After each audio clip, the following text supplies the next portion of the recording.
Perkenalkan, nama saya Wendy Lingga dengan NIM 210306137, Prodi Peternakan, Fakultas Pertanian, Universitas Sumatera Utara. Di video kali ini, saya akan menjawab beberapa pertanyaan seputar biokimia untuk memenuhi tugas biokimia saya yang diampu oleh Ibu dosen Tati Vidanasari SPT MP. Jadi, langsung ke nomor 1 yaitu 1. Jelaskan proses pencernaan karbohidrat yang terjadi pada non-ruminansia dan ruminansia. Nah, perlu kita ketahui bahwa karbohidrat adalah suatu senyawa yang memiliki rumus CH2O yang memiliki peran pemberi energi terbesar dalam tubuh.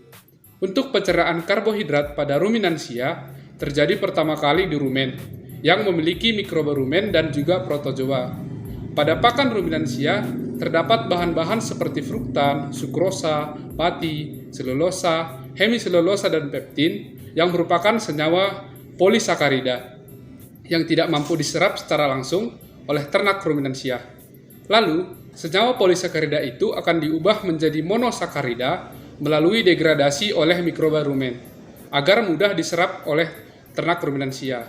Semua bahan-bahan ini akan diubah menjadi glukosa dan diubah lagi menjadi asam piruvat melalui proses glikolisis, yaitu proses perubahan glukosa atau pemecahan glukosa menjadi asam piruvat. Setelah asam piruvat terbentuk, maka asam piruvat akan diubah menjadi gas metan, asetat, butirat, dan propionat dengan bantuan mikroba yang ada pada rumen. Selanjutnya, mikroba rumen itu akan masuk ke abomasum yang banyak mengandung HCl, di mana HCl tersebut dapat membunuh mikroba rumen. Yang selanjutnya, nutrien yang sudah dicerna oleh mikroba rumen yang sudah mati di abomasum akan diserap di usus halus, dan setelahnya akan masuk ke dalam pembuluh darah dan diedarkan ke dalam hati. Perlu diketahui, apabila ternak ruminansia ingin fokus pada penambahan berat badan ataupun penambahan massa otot, maka haruslah dilakukan pemberian konsentrat yang banyak mengandung propionat yang merupakan prekursor pembentuk otot. Dan jika fokus pada produksi susu, maka diberi hijauan yang banyak mengandung asetat, yang dimana asetat merupakan prekursor pembentukan susu. Sedangkan pada non-ruminansia, pencernaan karbohidrat pertama sekali terjadi di mulut dengan menggunakan enzim petialin guna mengubah amilum menjadi maltase, sebelum akhirnya dihidrolisis kembali menjadi gula sederhana atau glukosa yang sudah berbentuk senyawa monosakarida. Glukosa yang sudah berbentuk makronutrien tersebut akan diserap di usus halus atau intestinum tenue, dan selanjutnya diedarkan melalui darah dan masuk menuju hati melalui vena aorta.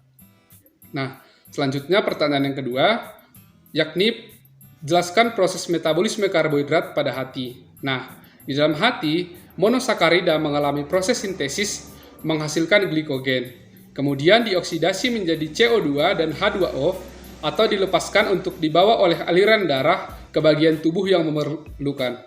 Di samping itu, hati dapat mengatur kadar glukosa dalam darah atas bantuan hormon insulin yang dikeluarkan oleh kelenjar pankreas.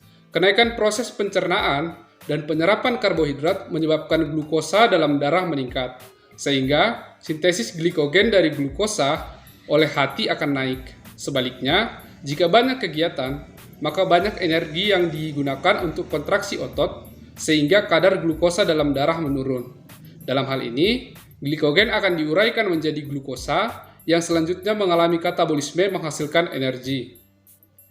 Selanjutnya, pertanyaan nomor 3 yaitu, jelaskan proses pencernaan protein pada non-ruminansia dan ruminansia. Nah, pada ruminansia, asam amino untuk ternak berasal dari protein yang lolos degradasi atau biasa dikenal sebagai bypass protein. Protein mikroba rumen yang tercerna dan terserap dalam usus serta hasil fermentasi rumen, perombakan rumen oleh enzim proteolitik dalam rumen menghasilkan peptida dan asam-asam amino. Produk ini sebagian besar akan mengalami katabolisme lebih lanjut atau deaminasi sehingga dihasilkan amonia atau NH3. Kegiatan deaminasi asam amino menghasilkan amonia yang bersifat konstitutif, yang artinya bahwa mikroba rumen akan terus melakukan deaminasi terhadap asam amino. Walaupun telah terjadi akumulasi amonia yang cukup tinggi di dalam rumen, Selanjutnya, sebagian lagi asam amino tadi akan dihidrolisis lagi menjadi asam keto alfa sebelum akhirnya diubah menjadi VFA atau volatile fatty acid yang digunakan sebagai protein mikroba. Nah, protein delta dan NPN akan diubah menjadi asam amino dan amonia untuk selanjutnya disintesis menjadi protein mikroba. Kemudian masuk ke dalam abomasum dan di abomasum mikroba rumen terbunuh dan menjadi sumber protein bagi ternak. Dan dalam usus kecil diabsorpsi dan masuk ke dalam aliran darah. Pada non-ruminansia, pencernaan protein pertama sekali terjadi pada lambung yang dapat mengekskresikan enzim pepsinogen yang dapat mengubah protein menjadi pepsin dan pepton. Setelah itu, akan diproses pada usus halus untuk diserap dibantu oleh empedu dan liver, sehingga terbentuklah asam amino. Protein yang telah dipecah menjadi asam amino kemudian diabsorpsi melalui dinding usus halus dan sampai ke pembuluh darah. Setelah diabsorpsi dan masuk ke dalam pembuluh darah, asam amino tersebut sebagian besar langsung digunakan oleh jaringan. Sebagian lagi mengalami proses pelepasan gugus amin atau gugus yang mengandung nitrogen di dalam hati. Proses pelepasan gugus amin inilah yang biasa dikenal sebagai deaminasi protein. Nah, kita masuk ke pertanyaan nomor 4, yakni metabolismenya di dalam hati.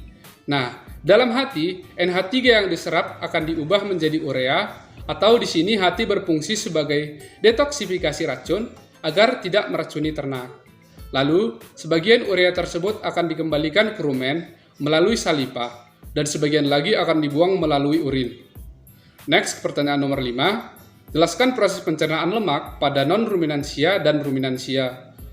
Lemak dalam pakan ruminansia akan dibawa ke rumen untuk diubah menjadi gliserol dan asam lemak, yang sering kita sebut proses lipolisis.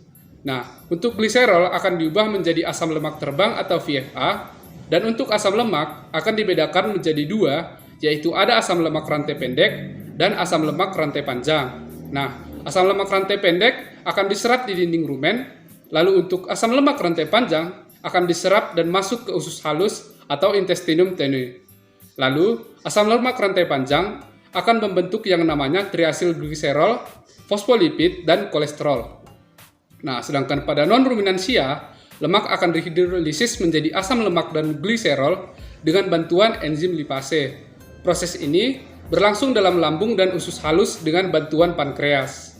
Sebelum diserap usus, asam lemak akan bereaksi dengan garam empedu membentuk senyawa seperti sabun. Selanjutnya, senyawa tersebut akan diserap jonjot usus dan akan terurai menjadi asam lemak dan garam empedu. Asam lemak tersebut akan bereaksi dengan gliserol membentuk lemak.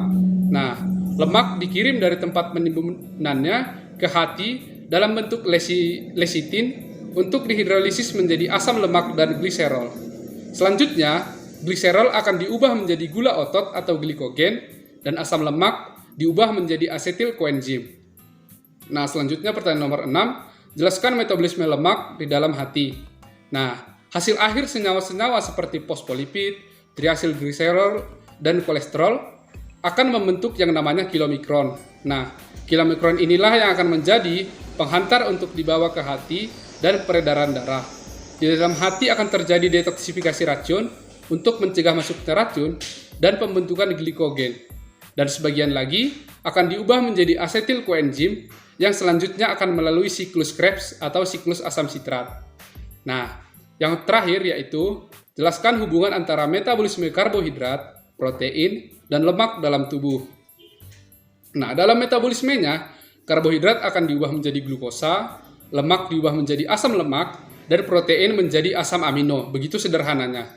Kemudian, ketiga nutrien tersebut akan diubah menjadi asetil koenzim A dan selanjutnya masuk ke siklus Krebs yang akhirnya akan menghasilkan ATP. Nah, di samping itu, dengan adanya titik temu ketiga komponen ini dalam siklus Krebs, hal ini dapat berguna untuk saling menggantikan sumber energi yang ada di dalam sel. Dengan demikian, kita tetap bisa terus melakukan aktivitas seperti pernapasan ataupun yang lainnya dengan semestinya. Nah, jadi sekianlah untuk video kali ini. Apabila ada kesalahan pengucapan, saya mohon maaf. Semoga video ini dapat bermanfaat bagi kita semua. Sekian dan terima kasih.